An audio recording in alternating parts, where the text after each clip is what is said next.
Hello my dear students, आप सभी लोगों का राइस स्मार्ट हिंदी के यूट्यूब प्लेटफॉर्म पर बहुत बहुत स्वागत है। मैं आप लोगों का बायोलॉजी एंड केमिस्ट्री मेंटोर के राहुल सर। कैसे हैं आप सभी लोग? जल्दी से कमेंट करके बताइएगा। वैसे मैं उम्मीद करूंगा कि आप सभी स्वस्थ रहिए, मस्त रहिए और अपनी अपनी पढ़ाइयों में व्यस्त रहिए। बहुत ज़्यादा वक्त ना लेते हुए हम अपना आज का ये सेगमेंट शुरू करते हैं। फटाफट अंदाज में हम बहुत सारे क्वेश्चंस और उसके कॉन्सेप्ट को समझेंगे। तो पहला सवाल जो आपके सामने है वो ये है कि विच of the following is not a part of an atom. कौन ऐसा है जो एटम का पार्ट नहीं है? तो हमें मालूम है कि इलेक्ट्रॉन, प्रोटॉन, न्यूट्रॉन ये सभी एटम्स में प्रेजेंट होते हैं और ये कहलाते हैं साथ मिलके क्या?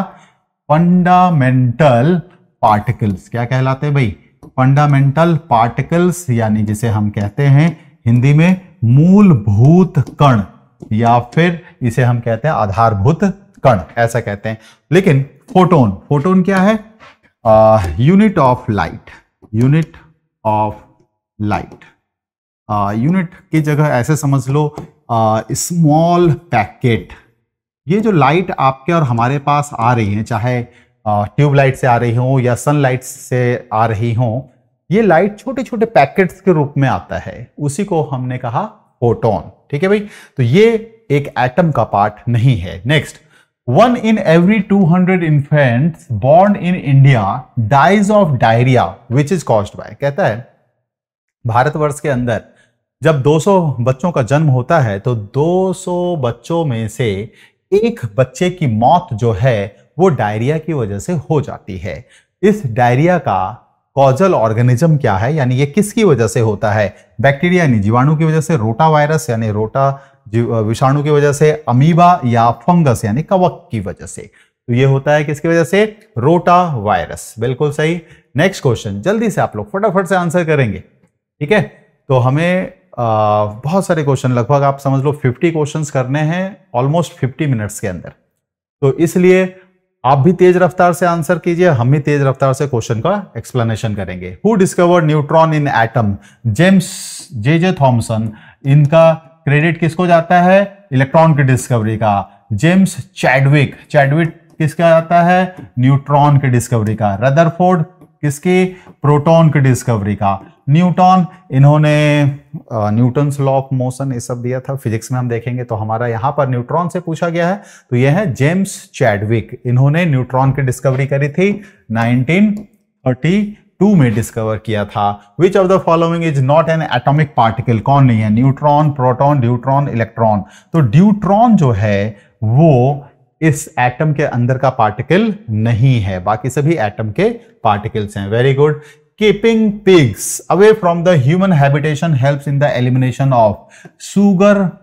को अगर हम मानव समाज से दूर रखते हैं तो हमें कौन सी बीमारी को दूर करने में मदद मिलेगा? मलेरिया, जापानीज इंसेफेलाइटिस, एलिफेंटियासिस या फिर पोलियो। देखो, मलेरिया है और एलिफेंटियासिस है, ये मॉस्किटो बाइट से फैलता है। ठीक है? पोलियो जो है दूषित खाना और दूषित पानी पीने से होता है। तो पिग से हमारा क्या है? Japanese encephalitis. ठीक है? Which one of the following pairs is a particle anti particle pair? अब देखो, इलेक्ट्रॉन, पॉजिट्रॉन। इलेक्ट्रॉन पर नेगेटिव चार्ज होता है, पॉजिट्रॉन पे पॉजिटिव चार्ज होता है। प्रोटॉन और न्यूट्रॉन, न्यूट्रॉन प्रोटॉन पे पॉजिटिव चार्ज होता है, न्यूट्रॉन चार्जलेस होता है। फोटोन, इलेक्ट्रॉन, फोटोन तो एक लाइट है, इलेक्ट्रॉन पे नेगेटिव चार्ज है। Newton, neutrino. तो देखो, न्यूटन तो एक साइंटिस्ट का नाम है, तो इसमें सिर्फ हमारा बना क्या? Electron and positron. यही है पार्टिकल और एंटी पार्टिकल। एंटी मतलब अगेंस्ट, यानी एक नेगेटिव चार्ज का पार्टिकल है इलेक्ट्रॉन, तो पॉजिट्रॉन एक पॉजिटिव चार्ज का पार्टिकल है। मास दोनों का ही जीरो है। इलेक्ट्रॉन को हम रिप्रेजेंट करते हैं ई माइनस से, और चार्ज चलो ऐसे लिखते हैं ई माइनस और जीरो, और पॉजिट्रॉन को ई प्लस और जीरो से रिप्रेजेंट करते हैं। The alpha particle has 2 positive charges, it's mass is approximately equal to. Alpha कण पे 2 धन आवेश हैं, तो अल्फा पार्टिकल, अल्फा को हम इससे रिप्रेजेंट करते हैं, तो ये है अल्फा पार्टिकल। ठीक है? अल्फा पार्टिकल वस्तुतः अगर देखा जाए तो ये हीलियम प्लस प्लस आयन से मिलकर बना हुआ है। इस पर तो 2 हमारा क्या है? पॉजिटिव चार्ज हो गया, और हीलियम का मास कितना होता है? तो मास इसका जो होता है वो 4 AMU या 4U या 4 ग्राम पर मोल, जो भी लिखा हुआ हो सब एक ही बात है। तो क्या कह रहा है? Sum of the masses of 2 protons. भाई प्रोटॉन का मास कितना होता है? 1। 2 प्रोटॉन को जोड़ोगे तो मास कितना बनेगा? 2, लेकिन इसका मास कितना है? 4, इसलिए ये नहीं हो सकता है। Nucleus of an atom of helium, बिल्कुल सही, हीलियम का न्यूक्लियस, उसका वेट कितना है? 4 है। तो हमारा अल्फा कण वस्तुतः है क्या? अल्फा कण हीलियम आयन का ही एक बहाव है, इसलिए ये भी हीलियम के बराबर होगा। न्यूक्लियस ऑफ हीलियम कंटेन्स, तो अब देखो हीलियम पर 2 एटॉमिक नंबर और 4 इसका मास नंबर होता है, और न्यूक्लियस के अंदर क्या होता है? प्रोटॉन होता है एंड न्यूट्रॉन होता है। और ये जो नीचे लिखा होता है ये Z यानी एटॉमिक नंबर, और यही प्रोटॉन का नंबर और यही इलेक्ट्रॉन का नंबर बताता है, और ये जो ऊपर है ये मास नंबर बताता है। तो अगर हमें देखो प्रोटॉन तो पता चल गया कि 2 है, अगर अब न्यूट्रॉन जानकारी लेना हो तो ये A माइनस Z से निकलता है, तो 4 minus 2 is equal to 2।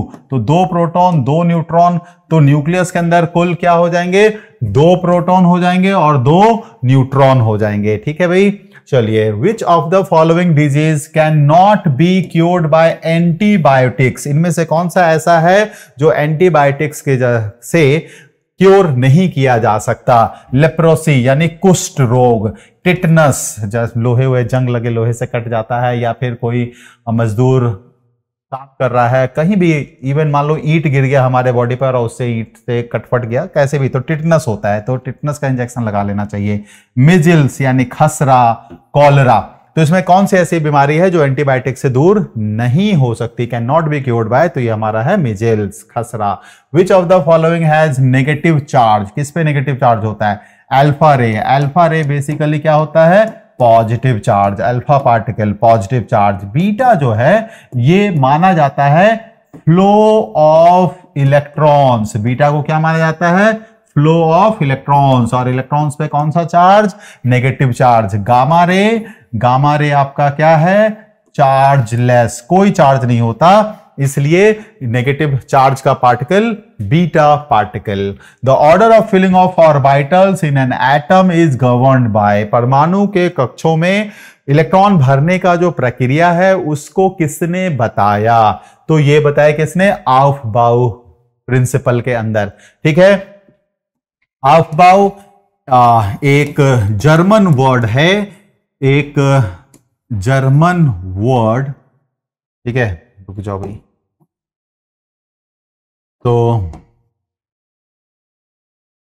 German word जिसका मीनिंग क्या होता है? तो इसका मीनिंग होता है कुछ बनाना, है ना, तो to construct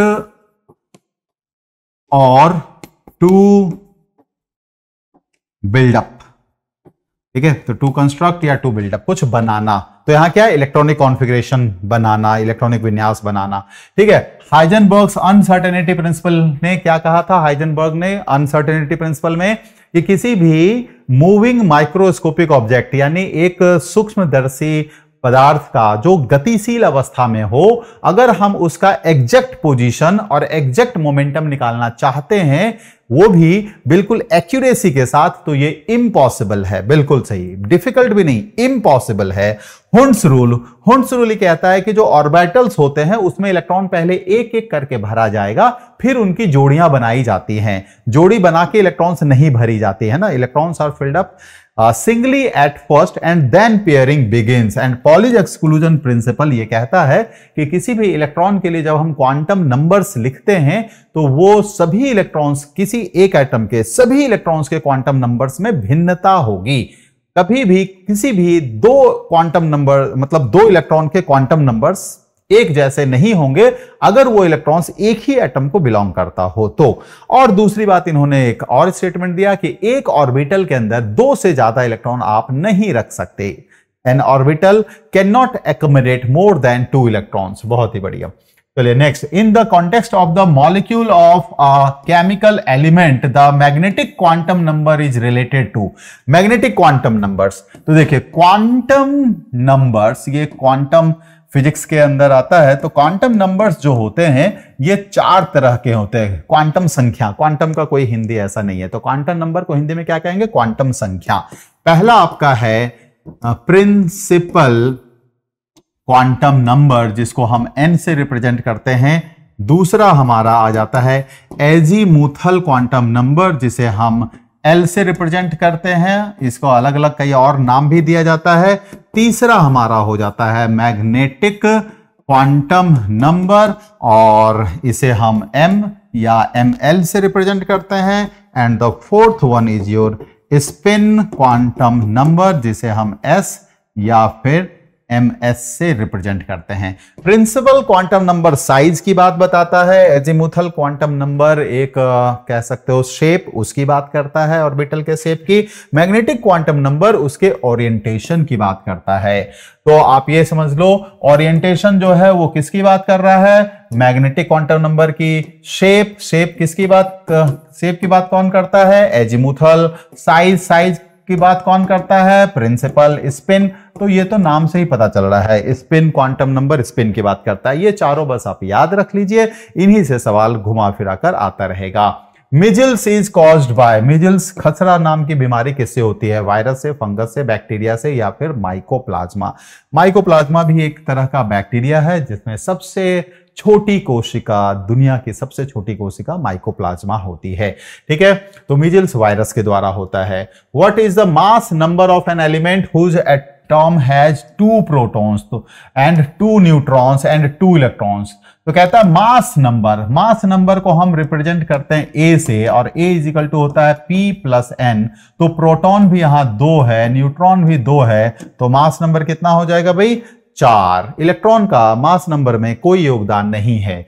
What are atoms called which have the same number of protons but different number of neutrons? यानी जिनमें प्रोटॉन की संख्या तो समान हो लेकिन न्यूट्रॉन की संख्या अगर अलग अलग है तो इसे हम समस्थानिक यानी आइसोटोप्स कहते हैं। आइसो बार में क्या होता है कि protons, neutrons, electrons all are different, ये सभी जो हैं पूरी तरह से अलग होते हैं, किसी की भी संख्या मैच नहीं होती। लेकिन आइसोटोप्स में क्या होता है? प्रोटॉन की संख्या समान होती है, न्यूट्रॉन की संख्या डिफरेंट होती है। आइसो न्यूट्रॉनिक में क्या होगा? इसमें सेम नंबर ऑफ न्यूट्रॉन्स होंगे, लेकिन इसने जब कहा डिफरेंट न्यूट्रॉन्स तो इसलिए आइसो न्यूट्रॉनिक भी नहीं हो सकते। आइसोमर ये एक कंपाउंड का अलग अलग फॉर्म में एग्जिस्टेंस होता है, तो कंपाउंड की बात आ गई, तो आइसोमर तो इसलिए हो ही नहीं सकता क्योंकि यहां हम बात कर रहे हैं एटम्स की। तो हमारा एग्जाम आंसर क्या हो गया? आइसोटोप्स। अगेन आइसोटोप्स से संबंधित क्वेश्चन है। Isotopes are atoms of the same element that have. तो अब अभी देखा आपने कि प्रोटॉन की संख्या समान होती है लेकिन न्यूट्रॉन की संख्या भिन्न होती है। तो एटॉमिक नंबर को हम Z से रिप्रेजेंट करते हैं जो प्रोटॉन के नंबर के बराबर होता है। तो इसका मतलब अगर प्रोटॉन की संख्या सेम है तो वहां पर Z भी सेम होगी, लेकिन A यानी मास नंबर जो है प्रोटॉन प्लस न्यूट्रॉन पर निर्भर करता है। और प्रोटॉन तो हर एक के लिए सेम है लेकिन न्यूट्रॉन की संख्या जो है वो भिन्न भिन्न है अलग अलग एटम के लिए। तो इसका मतलब क्या होगा कि आइसोटोप्स के जो एटम्स होंगे उनका एटॉमिक नंबर तो सेम होगा लेकिन मास नंबर बदल जाएगा because of change in the number of neutrons.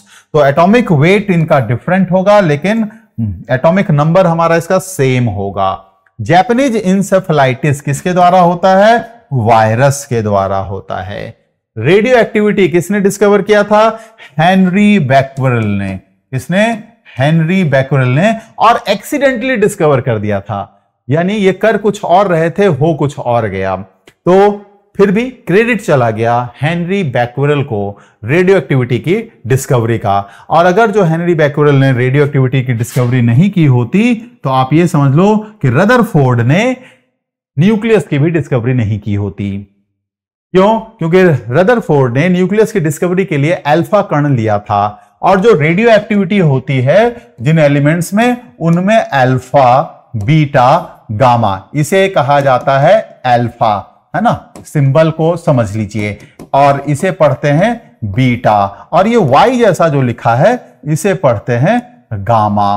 तो अल्फा किरणें, बीटा किरणें और गामा किरणें, रेडियो एक्टिविटी के अंदर ये किरणें निकलती रहती हैं। ठीक है, तो बैक्यूरेल ने देखा नहीं था इन किरणों को, बाद में मेनली जो डिस्कवर्ड किया और डिटेल में बताया वो मैडम मैरी क्यूरी और दूसरा रदरफोर्ड साहब थे।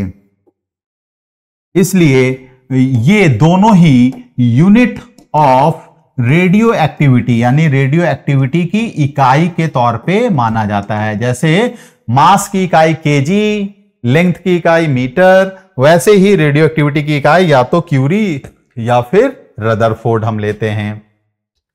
बैक्टीरियोफाज क्या है? बैक्टीरियोफाज वस्तुतः ऐसे वायरस हैं जो बैक्टीरिया को किल कर देते हैं, खत्म कर देते हैं। तो यही बैक्टीरियोफाज जो है वो बहुत ज्यादा मात्रा में गंगा वाटर के अंदर प्रेजेंट होते हैं, इसलिए गंगा वाटर के अंदर बैक्टीरिया ग्रो नहीं कर पाता और पानी नहीं सड़ता है। एलिसा, एंजाइम लिंक्ड आइसोसॉर्बिटल एरे, इसका फुल फॉर्म है। तो ये टेस्ट किसके लिए यूज किया जाता है? एड्स को डिटेक्ट करने के लिए, एड्स की पहचान के लिए किया जाता है। Which of the following disease is caused bye insect bytes? कीड़ों के काटने की वजह से कौन सी बीमारी होती है? डेंगू, है ना। तो ये किसकी वजह से होती है? एडिस मॉस्क्विटो की वजह से होती है। और वो भी किस तरह के एडिस मॉस्क्विटो से? फीमेल एडिस मॉस्किटो से, क्योंकि मेल तो फूलों का जूस पी के रहता है, जबकि स्कर्बी विटामिन सी की डेफिशिएंसी होता है। निमोनिया ये एक आप कह लो वायरल डिसऑर्डर है जो कि इंसेक्ट बाइट से तो नहीं फैलता है। अस्थमा ये भी एलर्जिक डिजीज है जो एनवायरनमेंट के एलर्जी की वजह से होता है। ठीक है, dengue is a fever that is caused and transmitted to other humans. Caused and transmitted, है ना। डेंगू एक ऐसा बुखार है जो उत्पन्न होता है तथा दूसरे मनुष्यों में पहुंचता है। किसकी वजह से? तो उत्पन्न होता है, किससे होता है? तो अभी हमने देखा वायरल बीमारी है, एक वायरस से होता है और ये फीमेल एडिस मॉस्किटो से फैलता है।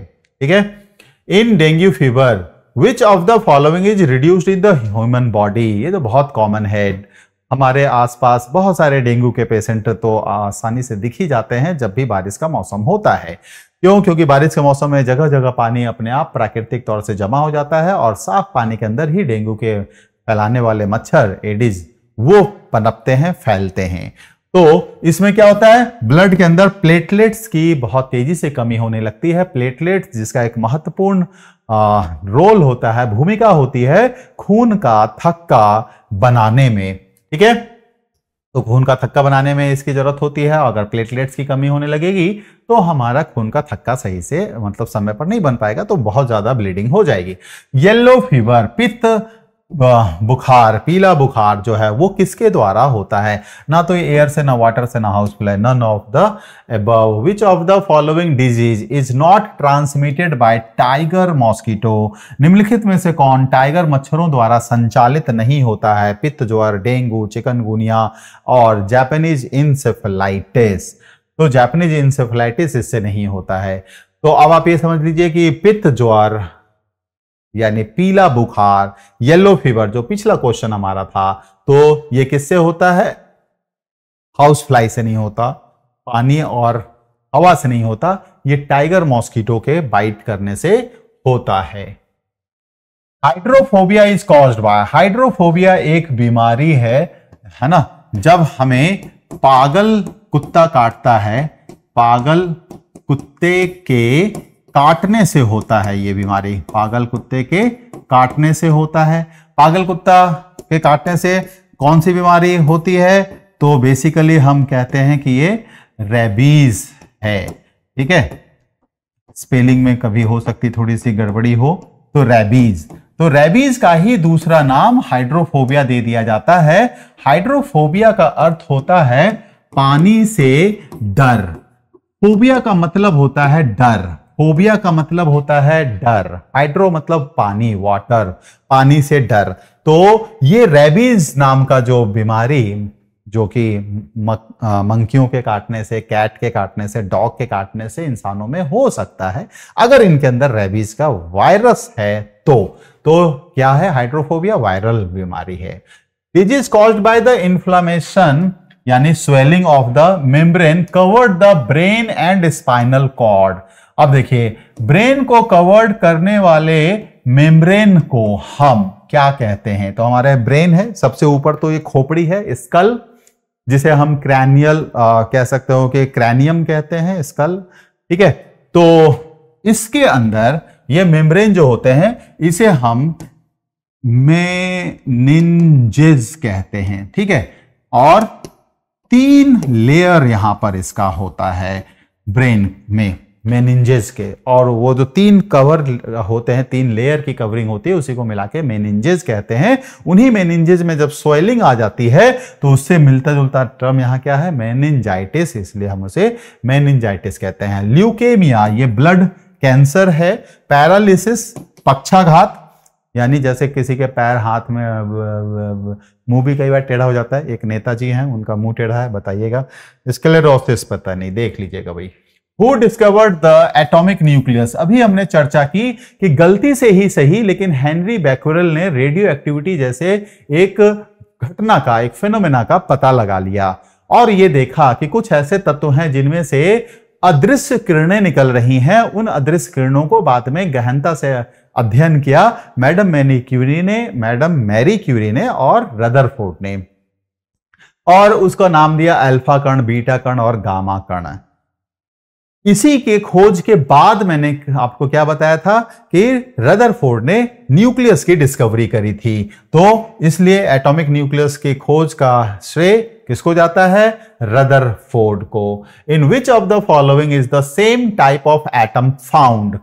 भाई एटम जो एक ही तरह के एटम से मिलकर कौन बनेगा? तो एलिमेंट। तो ये हमारा हो गया।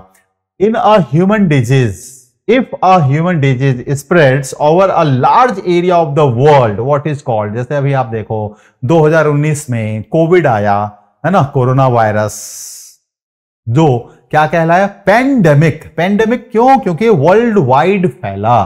तो जो वर्ल्ड वाइड फैलता है उसको पेंडेमिक कहते हैं। जो किसी एक ही क्षेत्र में बहुत तेजी से फैलता है और काफी सारे लोगों को परेशान करता है, वो कहलाता है एपिडेमिक, ठीक है। बाकी ये टर्म मिलते जुलते दे दिए हैं, लेकिन इनका कोई खास ऐसा मतलब नहीं है, ठीक है। Which of the following sets contains all viral disease? इनमें से कौन सा ऐसा है जिसमें सिर्फ वायरस से होने वाले बीमारियों की बात की जा रही है? तो ट्यूबरक्लोसिस यानी टीबी, ये होता है बैक्टीरिया से। तो ट्यूबरक्लोसिस यहां भी है, ट्यूबरक्लोसिस यहां भी है और ट्यूबरक्लोसिस यहां भी है। ये तीनों को हटा दो तो इसका मम्स, रेबीज और हर्पीज, ये तीनों बीमारी होती है वायरस से। पोलियोमाइसिटिस ये भी होती है, ये पोलियो वायरस का नाम है, पोलियोमाइसिटिस, ठीक है। Which of the following disease is not caused by bacteria? AIDS, जिसका फुल फॉर्म क्या होता है? Acquired immunodeficiency syndrome. और ये किससे होता है? ये एक वायरस से होता है जिसका नाम है human immunodeficiency virus, human immuno virus ऐसा कह लो। ये हमारे इम्यून सिस्टम को, हमारे रोग प्रतिरोधी क्षमता को नष्ट कर देता है। बाकी डिप्थीरिया, कोलरा, वुफिंग कफ, ये सभी हमारे बैक्टीरिया यानी जीवाणुओं से होने वाले बीमारी हैं। Polio virus enters the body through. तो पोलियो वायरस ना तो मॉस्किटो के काटने से होता है, ना कहीं थूकने से होता है, ना ही डॉग के काटने से होता है। कुत्तों के काटने से रेबीज हो जाता है। कंटामिनेटेड फूड एंड वाटर, यानी कहीं से अगर हमने दूषित खाना या दूषित पानी पी लिया तो पोलियो हो सकता है। इसलिए खाने और पीने से पहले हमें देखना पड़ेगा कि जहां हम खा रहे हैं, पी रहे हैं, वहां साफ सफाई कितनी है। वैसे भारत को पोलियो मुक्त देश जो है वो घोषित किया जा चुका है, ठीक है। पोलियो इज कॉज्ड बाय, तो पोलियो एक वायरस से होता है जिसे पोलियोमाइसिटिस का नाम दिया जाता है, पोलियोमाइलिटिस का नाम दिया जाता है। Who discovered the polio vaccine? John Salk ने पोलियो वैक्सीन डिस्कवर किया था। वैसे एडवर्ड जेनर को जो है कह लो सबसे पहला वैक्सीन, वो भी क्या, पॉक्स के लिए, वो एडवर्ड जेनर ने, ये भी एक्सीडेंटल वर्क ही था इनका। अलेक्जेंडर फ्लेमिंग, इन्होंने पहला एंटीबायोटिक ढूंढा था।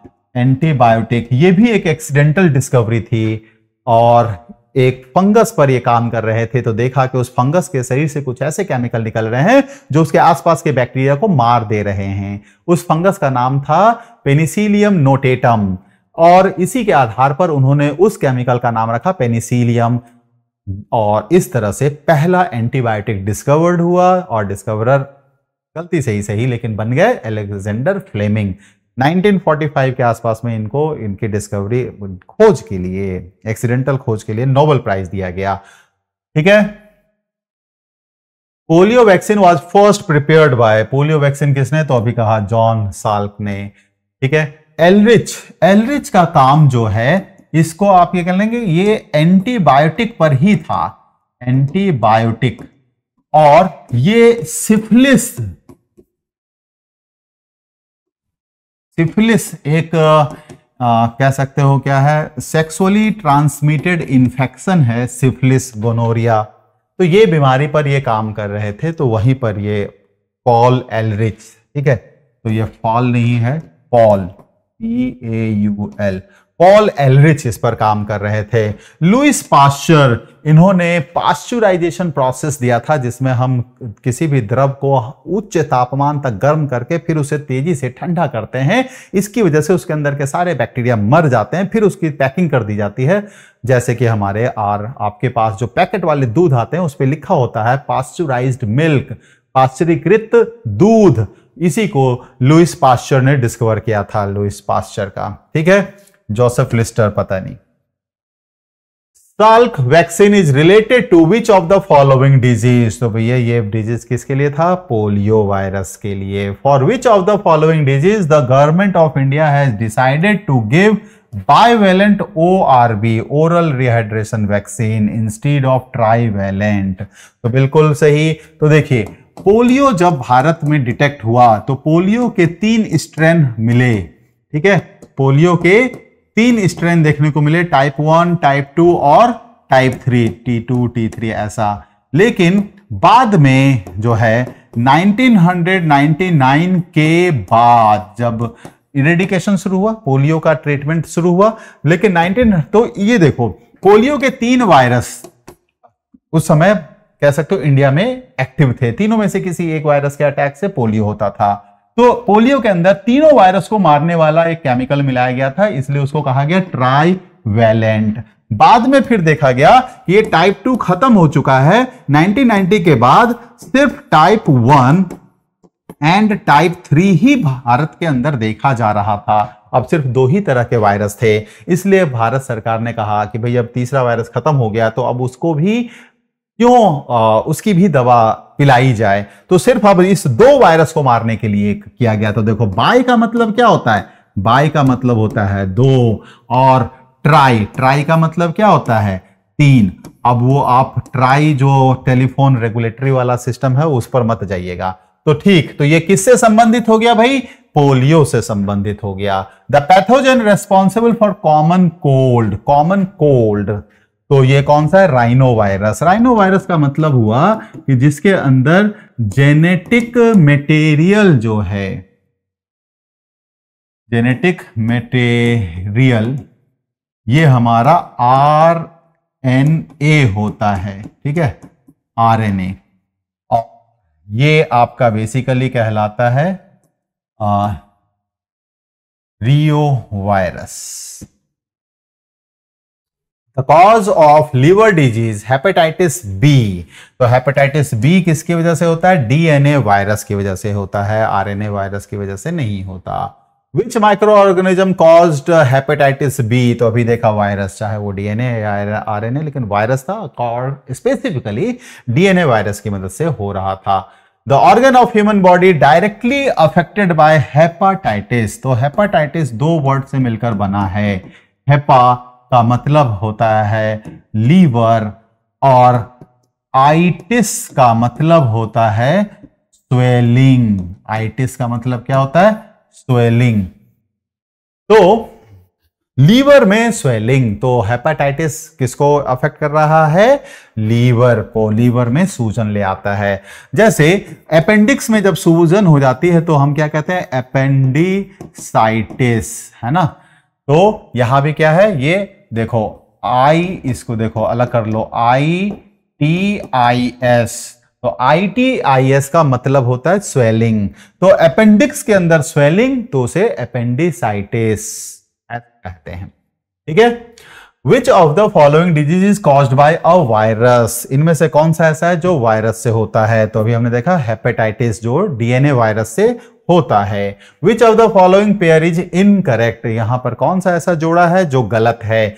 प्लेग, जी हां, चूहों से फैलता है, लेकिन उन चूहों से नहीं जो घरों के अंदर रहते हैं, उन चूहों से यह फैलता है जो घरों के बाहर रहते हैं। रेबीज बिल्कुल डॉग, मंकी, कैट इन सबों के काटने से होता है। टैपवर्म पिग से यानी कि सुअर से होता है। और पोलियो मंकी से नहीं होता है। पोलियो जो होता है वो दूषित खाना और दूषित पानी पीने की वजह से होता है, यानी कंटामिनेटेड फूड, कंटामिनेटेड वाटर को खाने और पीने से होगा। तो ये गलत सुमेल किया गया है।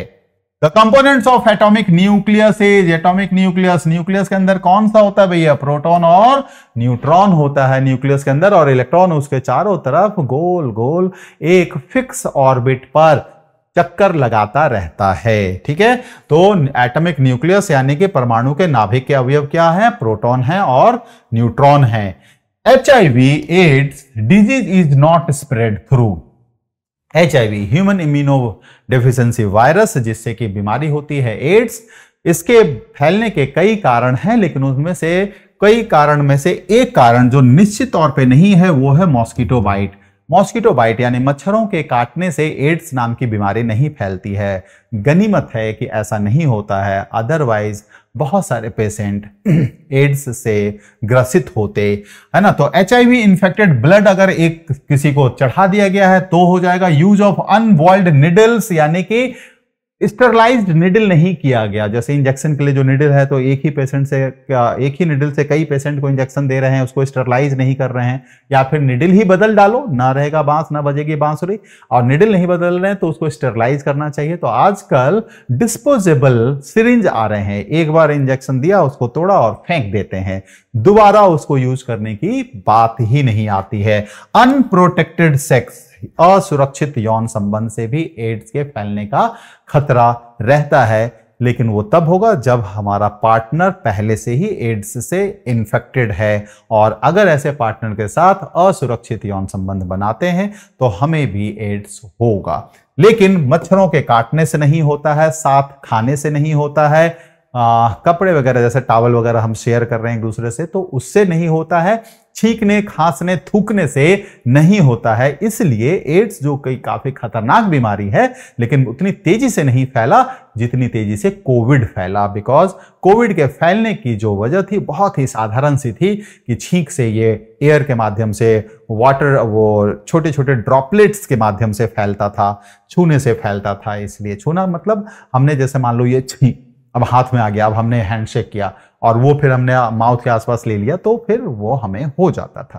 ठीक है। एड्स ऐसे नहीं फैलता है। Radio activity is measured by, radio activity जिसकी एक्सीडेंटल डिस्कवरी यानी एक आकस्मिक खोज करी थी हेनरी बैक्वेरेल ने, हम उस रेडियो एक्टिविटी में देखते हैं कि रेज निकलती हैं, अल्फा बीटा गामा रेज, जो कि इनविजिबल होती है, अदृश्य होती हैं। उनकी काउंटिंग कैसे करते हैं? तो गीगर मूलर काउंटर की मदद से किया जाता है। यहां पर मूलर नहीं लिखा है, कोई बात नहीं, तो गीगर काउंटर इसकी मदद से किया जाता है।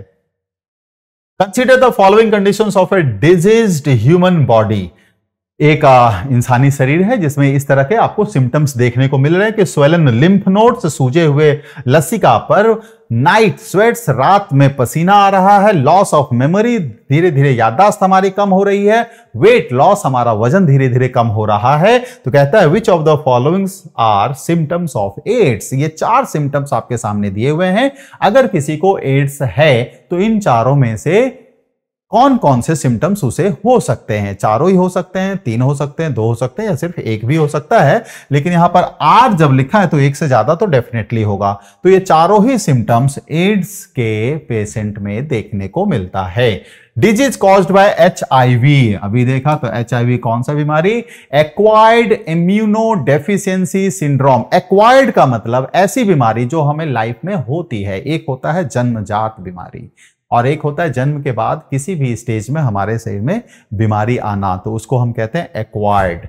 एड्स इज कॉज्ड बाय, तो एड्स HIV वायरस की मदद से होता है।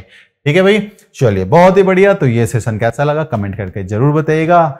नेक्स्ट क्लास में ऐसे ही कुछ तेज रफ्तार के साथ क्वेश्चंस को हम प्रैक्टिस करेंगे और उसके कॉन्सेप्ट्स को समझेंगे।